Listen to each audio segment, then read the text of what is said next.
qu'elle soit verbale, parfois même physique, ça fait partie des règles du jeu en politique. Et je suis suffisamment préparé pour faire face à ce genre d'événements. Mais voilà ce qui s'est passé.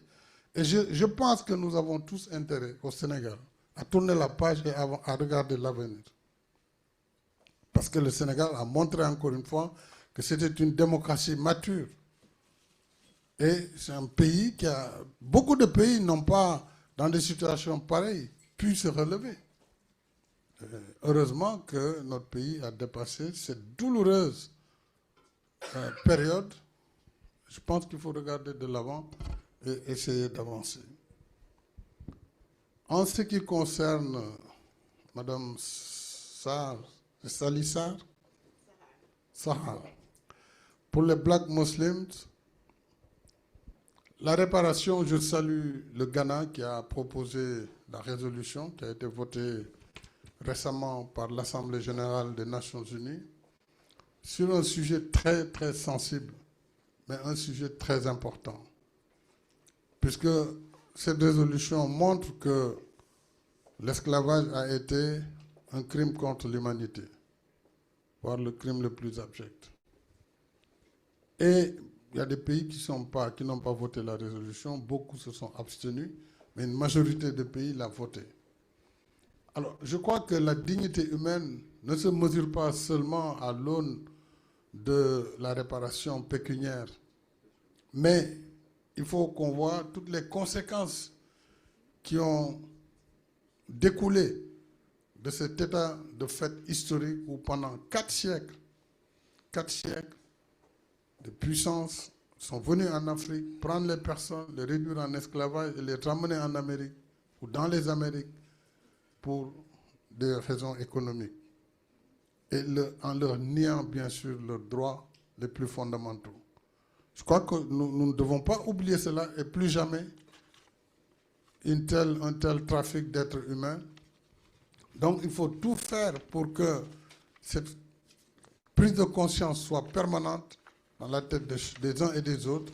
Maintenant, le reste, c'est l'affaire des États, encore une fois, pour voir est-ce qu'on va aller vers la réparation et comment y aller. Ça, c'est un sujet qui ne va pas être simple. C'est un sujet, je vous dis d'emblée, qui ne va pas être simple, parce que, encore une fois, il s'agit des États. Et certains qui ont aussi des capacités de bloquer ne sont pas d'accord. Mais il faut que toujours ceux qui sont les bonnes volontés continuent à plaider. Mais moi, je pense que ce débat est important, c'est surtout par rapport à la mémoire. Par rapport à la mémoire, plus jamais ça. Et il faut aussi qu'on continue à lutter contre le racisme et tout ce qui découle de cette négation des personnes qui ont été l'objet de cette traite des Noirs. Donc voilà ce que je voulais vous dire en vous remerciant pour votre question. Maybe she's not here. No one is. Dr. Ledwin is not here. But, Ledwin had to leave for something pressing that came up. So I'm just going to summarize the answers to the questions. The first question from Kabine was not really a question, but a comment and thanking the president for an event that took place where there was a funeral and he had to send a delegation to support the family. The next question which was asked was with reference to violence that took place in Senegal, and several young people lost their lives, and this was when His Excellency was president. And he has been very clear in his statement. He served Senegal for 7 years as president and served another 5-year term. He had led a constitutional reform that actually reduced the term of office of the president from 7 to 5. So that's why he served one term that was 7 and another term that was 5. And at the end of both terms, he left as president. But in the course of his mandate, the country went through some very, very difficult times, which led to enormous violence within the country. That also, as president, he had to ensure the security of his country and ensure that democratic principles continue, because the violence was really orchestrated by people who wanted to come to power by using violence. But in the course of the process, he actually, the judicial processes were put in place for people who were responsible for these acts of violence. And he actually granted amnesty to those people, some of who ran for elections after him and became president, that he handed power to. And this question keeps coming up, and he just wanted to make sure that it was addressed and that we can begin to look forward. Senegal, as a country, has strong institutions and was able to withstand the process and the transition. That's something that should be celebrated.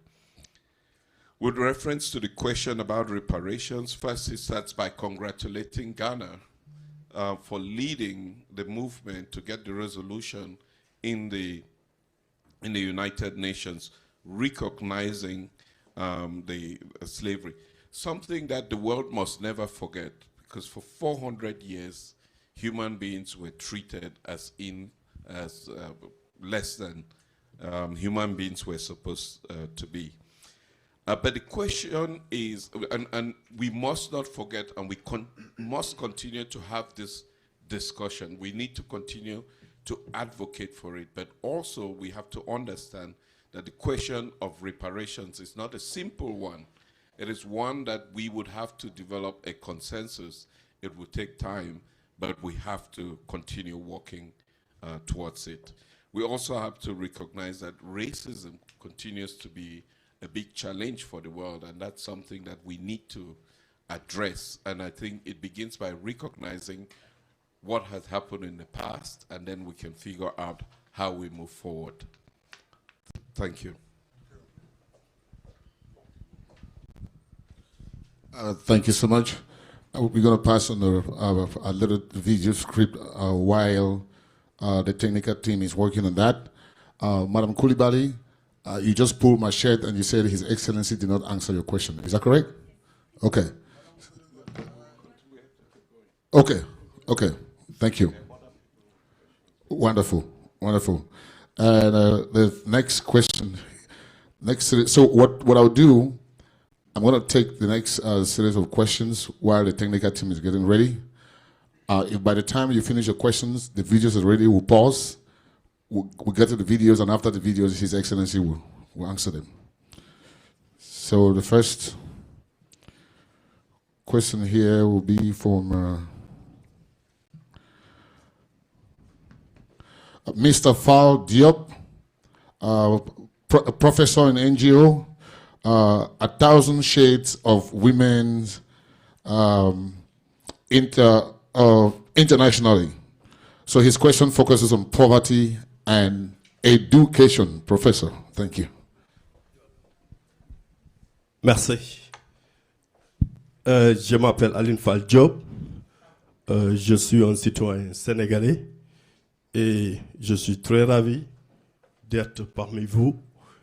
Et nous avons devant nous le meilleur président de la République que le Sénégal n'a jamais connu. Et je vais vous dire pourquoi. Le Sénégal est un petit pays, mais est une grande nation, comme vous le savez. En 2012, quand il est venu au pouvoir, le Sénégal n'avait pas suffisamment d'énergie pour éclairer une ville, en 2012. Et maintenant, le Sénégal exporte même de l'énergie au-delà. Il a tellement fait pour le pays. Tout ce que les gens se racontent et se disent ce qui s'est passé au Sénégal, nous étions témoins. C'est de l'insurrection qu'on a connue. C'est des jeunes qui ont été manipulés, traversés, travestis, brûlés. Et ils ont fait en sorte que le leader a même dit de plus en plus de morts, de plus en plus de pression sur lui pour qu'il quitte le pouvoir. On l'a entendu, c'est des leaders qui l'ont dit. Et lui, en tant que chef de l'État, qu'est-ce qu'il a fait? Qu'est-ce que devons-nous faire en tant que chef de l'État d'un pays où vous avez devant la nation et les hommes, vous avez dit que vous allez protéger ce pays contre vents et marées. Vous allez protéger l'intégrité de ce pays contre vents et marées. What do we say here? A domestic terrorist all the time. Those was domestic terrorists. You think that would have happened here in US? Couple kids with their leader, thirsty of power, would have run to the street and just to take the power in Washington? That will not happen in US. Do you know a country that would have happened? Just in Senegal, La Teranga. And at the end of the day, those people who are supposed to pay for what they did, but they did not. He himself, a peace man, knowing that if I leave this country with this chaos, it's going to be tough to recover. Let me plant a law, amnesty, that will erase everything so you go back to normal. That's what we did. If they think they have the right with them, that amnesty is right there sitting. They have over 130 senators in the parliament. They could use that and get the amnesty out, and the world gonna wash and see who was right and who's wrong. You know, I'm a Senegalese, and that subject is very important to me. I know. I'm a move on. Okay. I'm not. Your point, sir, with all respect, your point is well articulated, well appreciated in this room. Thank you. And so now we're going to have a question from Babaka Ba, representing Forum du Justiciable, all the way from Senegal. So let's pause and listen to the video. Please give me your ears. Thank you.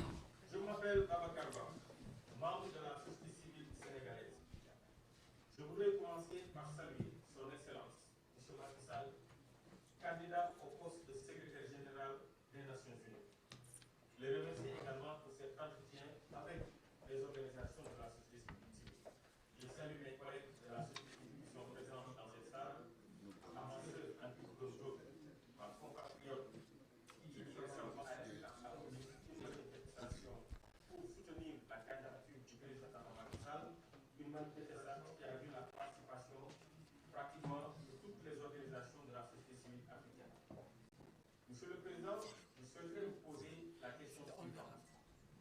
Comme vous le savez, les organisations de la société civile sont des partenaires essentiels des Nations Unies, parce qu'agissant comme une croix de transmission entre les populations et les instances polynésiennes, en matière de promotion de l'état de droit, de la paix, et également de l'équité dans la bonne gouvernance.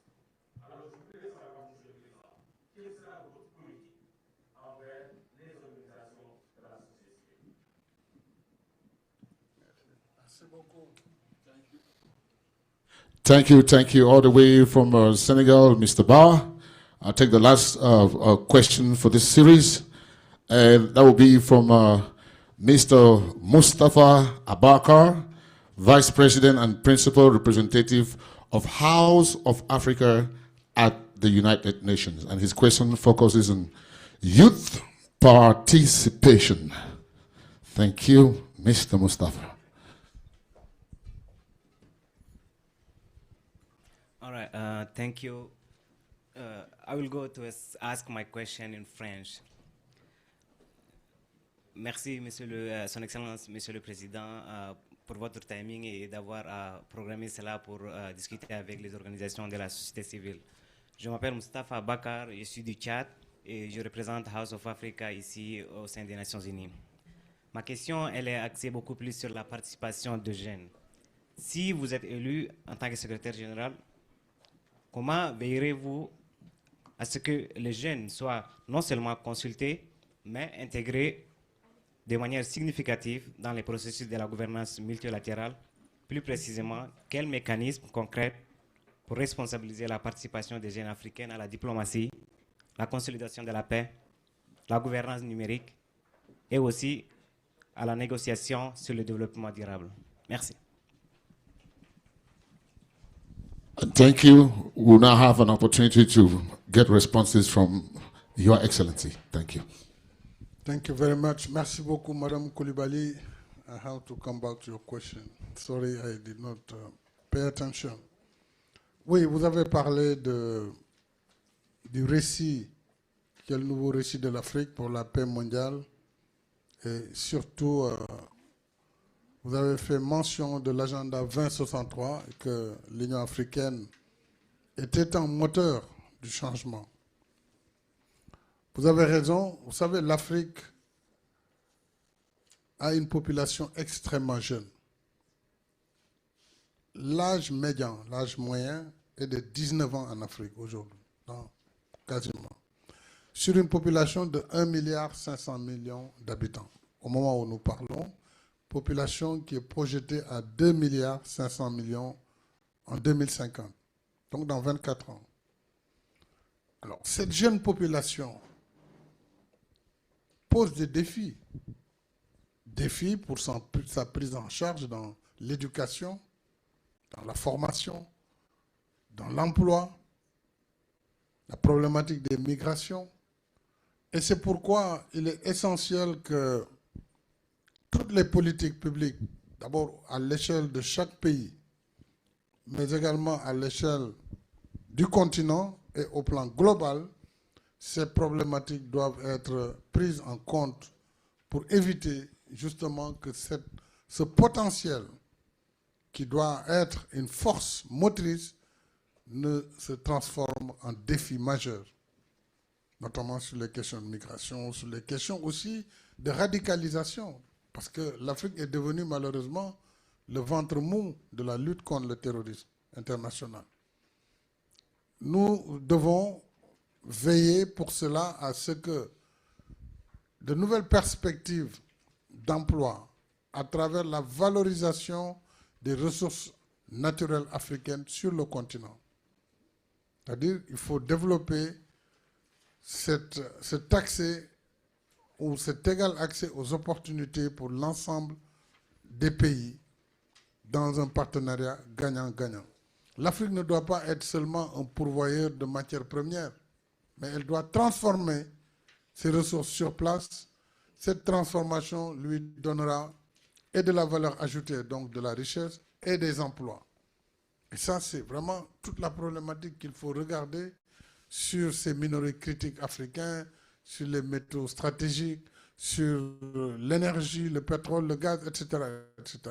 Donc, il y a quand même vraiment de grandes réflexions qu'il faut mener dans cette perspective de cette nouvelle architecture financière internationale.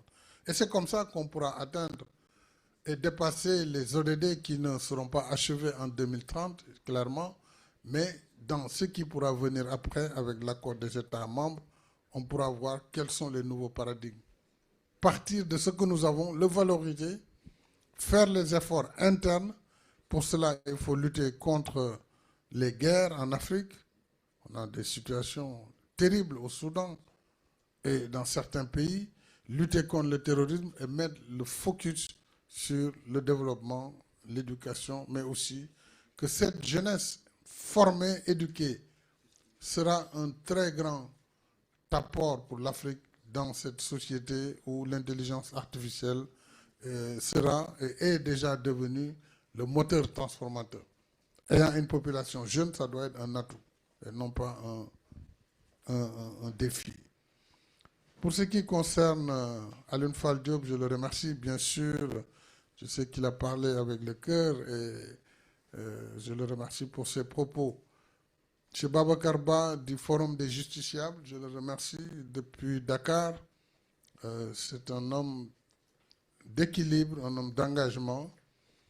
Mais je crois que sa question a déjà été prise en compte. C'est le rôle que nous entendons jouer avec la société civile dans le nouveau paradigme. Je pense que avec ce contact et la confiance qui sera établie, nous pourrons absolument donner un rôle plus important tout en créant aussi les conditions de confiance entre la société civile et les États membres, la société civile et l'Organisation des Nations Unies à travers ces différentes entités et structures. Enfin, M. Moustapha Bakar du Tchad, House of Africa, pour la participation des jeunes, il y a eu récemment le sommet avec les jeunes à travers l'ECOSOC. Comme nous l'avons dit, la jeunesse est aujourd'hui la majeure partie de la population. Jeunesse, si on y met les femmes en plus, on a là deux cibles qui doivent occuper toutes nos préoccupations. Il y a ce qu'on peut considérer comme les jeunes qu'il faut intégrer dans les processus de consultation et voir comment les faire participer aux dynamiques. C'est une chose qu'il faudra encourager, mais pour moi, c'est une chose très, très minimaliste. Très minimaliste parce que vous pourrez intégrer 100, 200 jeunes, même 1000. Mais c'est quoi par rapport aux milliards de jeunes? Donc, au-delà de cette intégration dans les mécanismes, il faut promouvoir les politiques de jeunesse, promouvoir l'autonomisation des jeunes. Et j'ai, au Sénégal aussi, lancé un organe qui est un peu la banque des jeunes et des femmes. Je l'ai appelé la délégation à l'entrepreneuriat rapide d'air pour les femmes et les jeunes. Alors, cet entrepreneuriat rapide, c'est important le terme, pour développer l'entrepreneuriat, puisque l'emploi salarié ne peut pas être une réponse.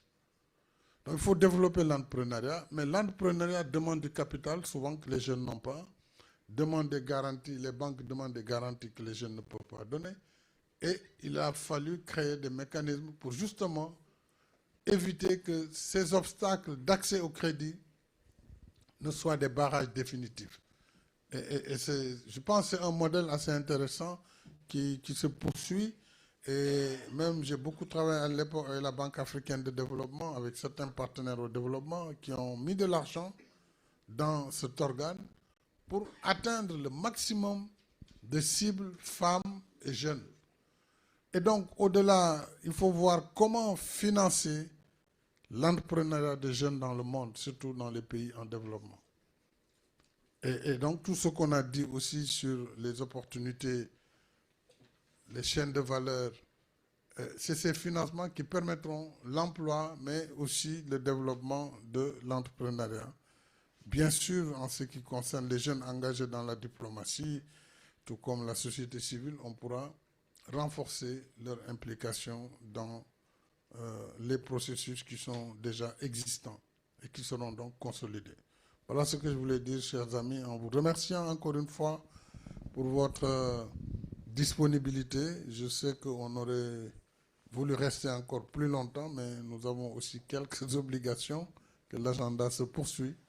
Et encore une fois, merci à vous tous. Merci à la société civile.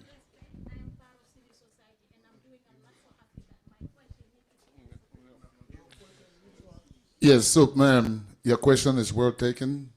Someone from your organization.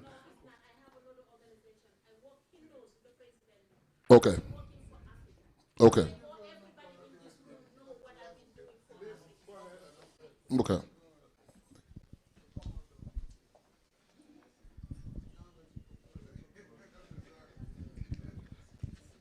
Your Excellency, my name is Ambassador Jofal.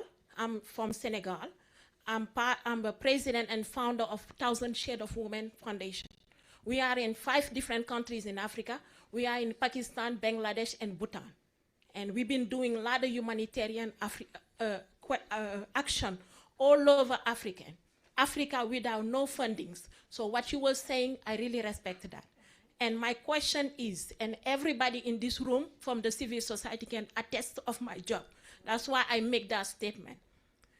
So, Your Excellency, with all protocol duly observed, I wish to sincerely thank you for opening this important space for the voice of civil society.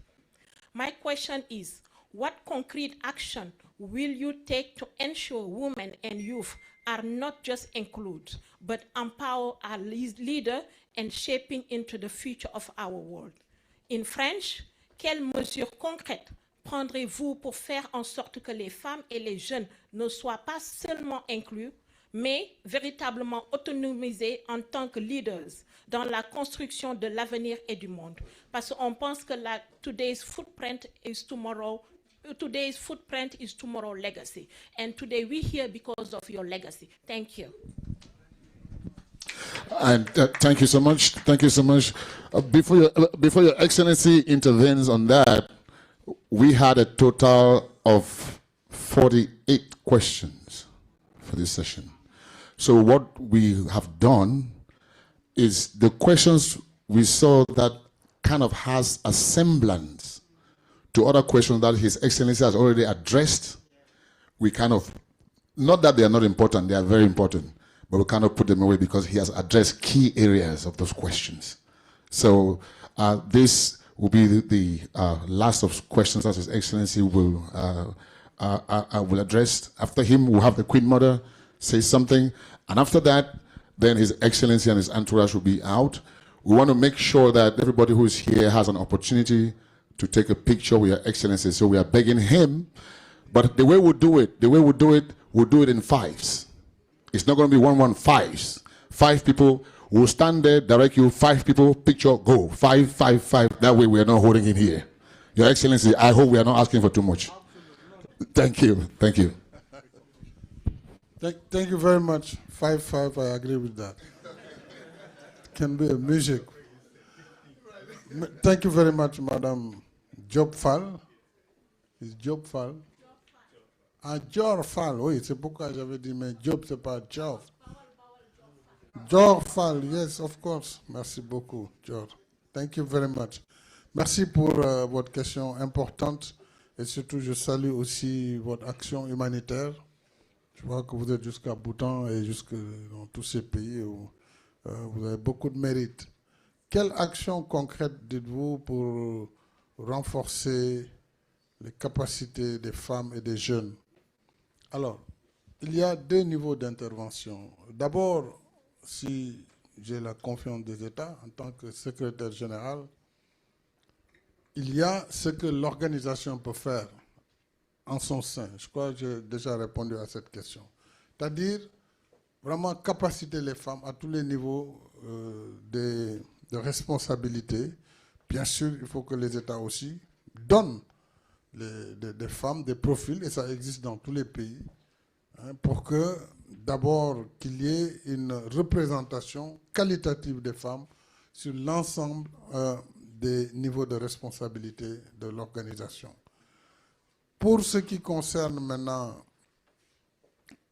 le niveau global, il faut promouvoir dans les États membres une politique de renforcement des capacités des femmes. Souvent, on l'appelle l'autonomisation.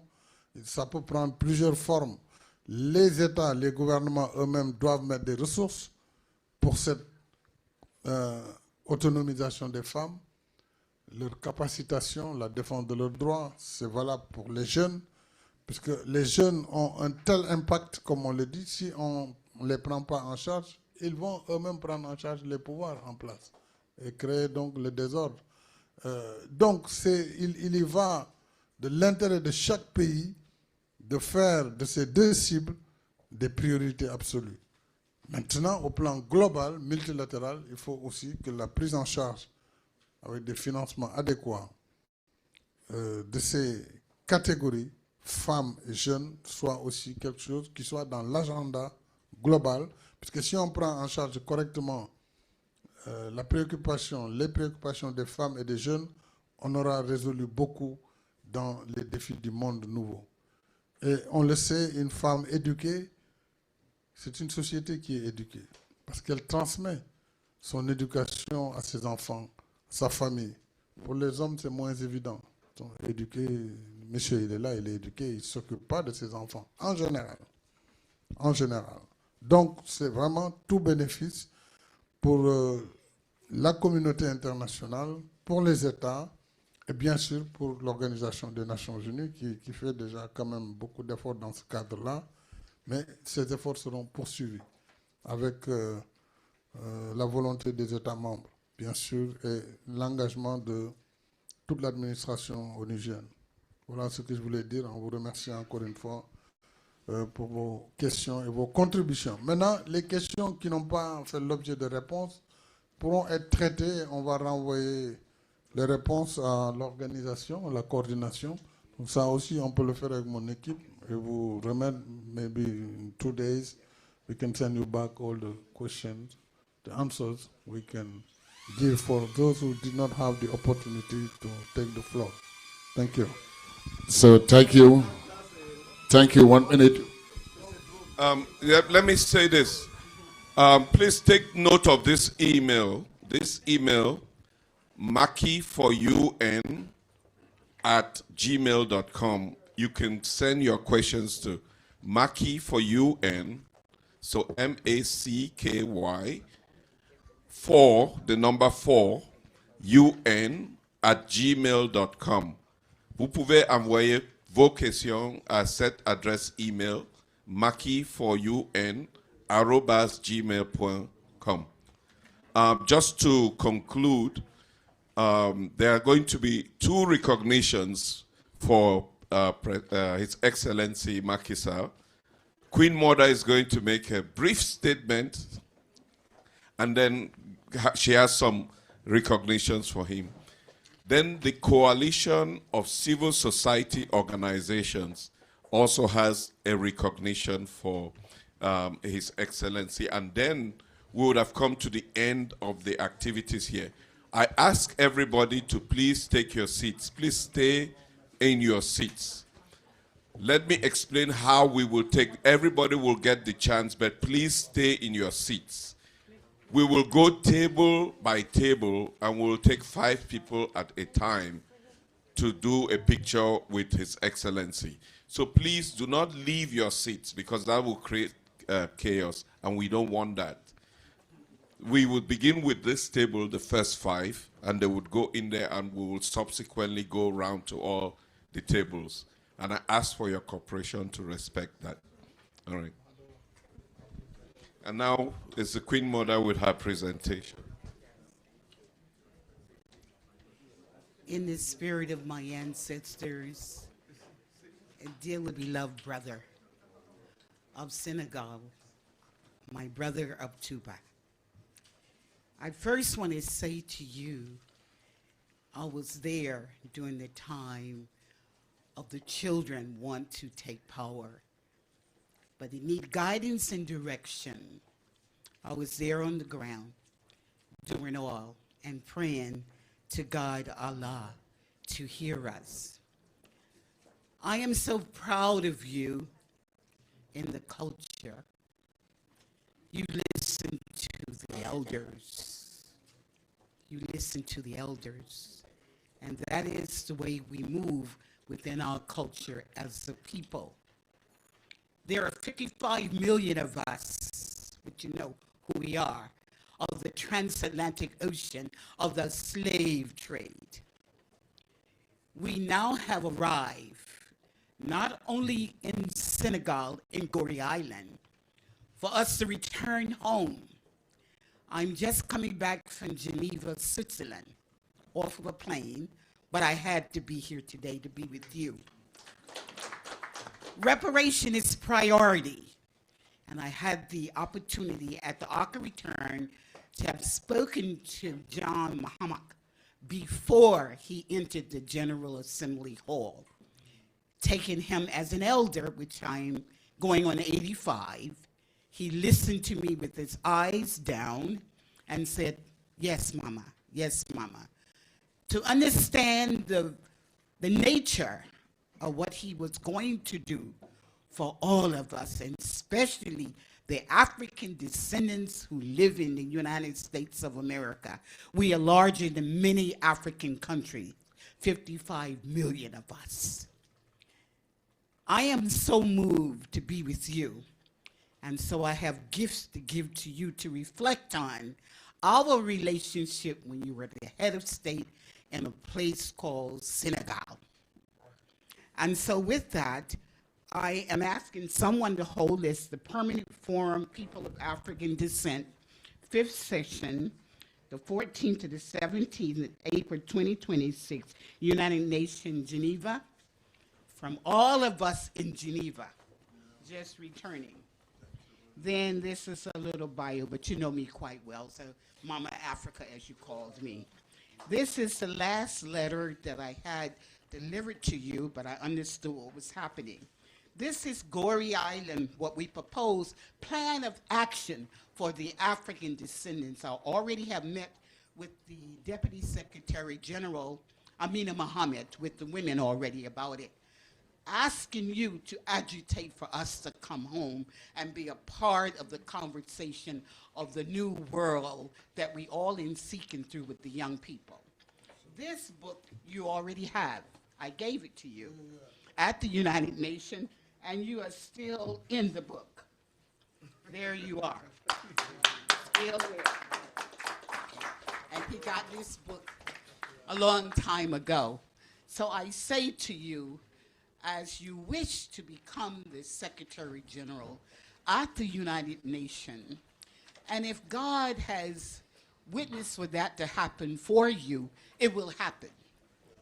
And if God has another greater plan for you, I'm believing that that plan will engage all of us in sustainable and economic development for Mother Africa and the rest of the world, which you will represent not only Africa, but you will represent all of us globally. So as I say, stay on this sacred path, my dearly beloved brother, and let former President Wad know that we had this conversation today. And to stay on that sacred path and let the Creator, let God have his way in your life around this election that you would like to have. Amen. Blessings. There's just one more recognition from the civil society organizations.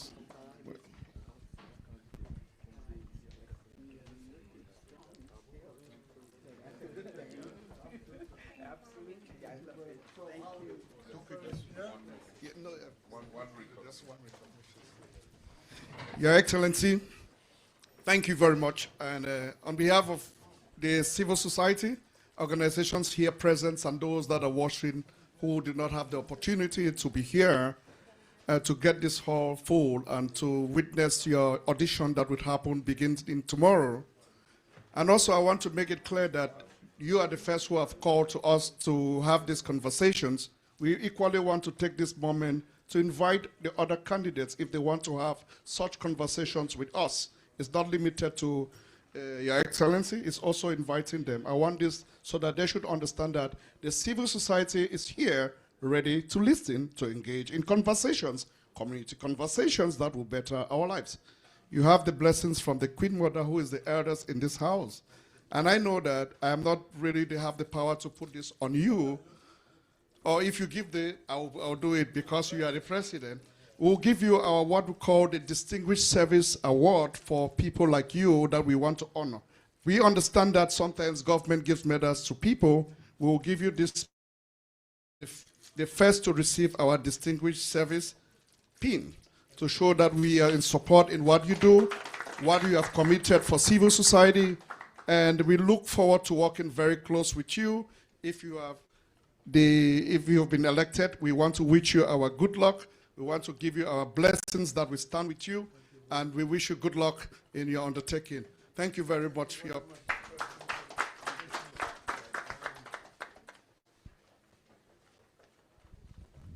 Okay, at this time we're going to take the pictures.